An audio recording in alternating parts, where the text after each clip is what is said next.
Son dövrlər trenddə olan hamı dilindən düşməyən Dubai şokoladının dadına baxacağım. İçi belədir. Sizə görə dadına baxıram, özümə görə yox.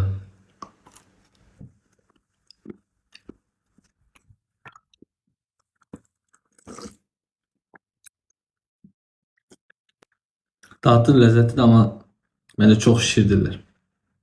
Yani istenilen bir şokoladın içinde bu kadar fıstık doldursan bence o da dadlı olur. Yani məsləhət sizin, baxın da.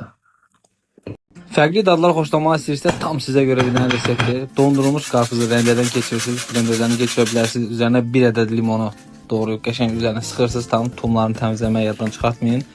Sonra bunu qəşəngcə qarışdırırsınız. Bunu dondurma kimi uşaqlara da verə bilərsiniz. Belə mən göstərdiyim formada qaşıqla yeyə bilərsiniz. Belə turş məzə ilə şirinə qarışıq ləzzətli bir dənə dadı olur. Hamınıza nuş olsun. Bu adi qayğanaqdır desəm yəqin bir çoxlarınız inanmaz. Gəlin bunu hazırlanmasını göstərək. Yumurtanın ağından qarasından əlavə edib mikserdən keçirirsiniz. Sarısını belə qarışdırandan sonra üzərinə əlavə edirsiniz. Ağını mikserdə çırpanda belə köpük kimi olmalıdır. Sonra qızmış yağın üzərinə belə yayırsınız. Altın üstünü hər iki tərəfini yaxşı bişirirsiniz. Qapaqla da qoyub bişirə bilərsiniz. Çox fərqli bir görüntüsü olur. Hazırlamağı yaddan çıxartmayın. Çox asan bir şeydir. Bunu yəqin yaddan çıxarmarsınız. Yəqin ətrafınızda 2 yumurta sındıra bilməyənlər var. Bunu onlara göndərin. Nuş olsun.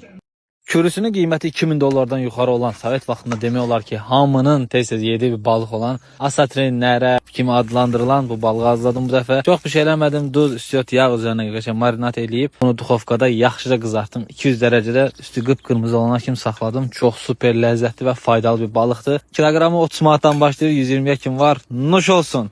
Uşaqlara ləzzətli və təbii dondurma hazırlamaq üçün dondurulmuş banan üzərinə çiyələk əlavə edirsiniz. Bir balaca duru qaynaq əlavə edib mikserdən göstərdiyim formada yaxşıca keçirirsiniz. Bunu bu formada da servis edə bilərsiniz. Üzərinə əlavə meyvələr də qoya bilərsiniz. İstədiyiniz müddət saxlaya da bilərsiniz. Çox ləzzətli alınır. Həm də ki vitamin deposudur. Uşaqlar üçün dedim, amma özünüz də yeməyi yaddan çıxartmayın. Çox ləzzətli olur. Hazırlayacaq olanlara nuş olsun. Bu dəfə sizə öz üsullarımla stol açmağı göstərəcəm. Mən düzdüyüm şeylər sonradan dəyişiklik oldu. Bir balaca video axırında görəcəksiniz. Buradakilərin hamısının videolarını hazırlayıb sizə paylaşmışam. Oradan baxıb hazırlaya bilərsiniz. Nəsə sualınız da olsa rəylərdə qeyd edin. Hamısını cavablandıracağım. Hazırlayacaq olanlara nuş olsun.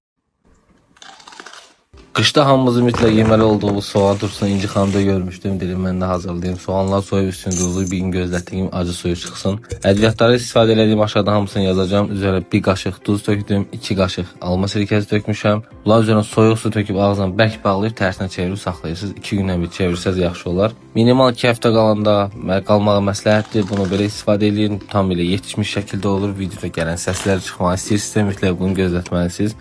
Hazırlayacaq olanlara nuş olsun. Xəmir xörəklərin yanında mütləq yeyilməlidir məncə. Salatı hazırlamağa göyərtini doğramaqla başladım. Bilmirəm siz necə edirsiniz. Fileni əlavə elədim. Üzərinə lobya, qarğıdalı, göyərti, smetan, mayonez, duz, istiot əlavə edib hamısını belə yaxşıca qarışdırdım. Süfrəyə servis eləyəcəyim qədər hissəni götürüb üzərinə suxar əlavə edib ehtimalla qarışdırsam ki, suxarlar çox da əzilib büzülməsin orada. Çox ləzzətli bir salat idi. Hazırlayacaq olanlara nuş olsun. Qaynanma güddədir.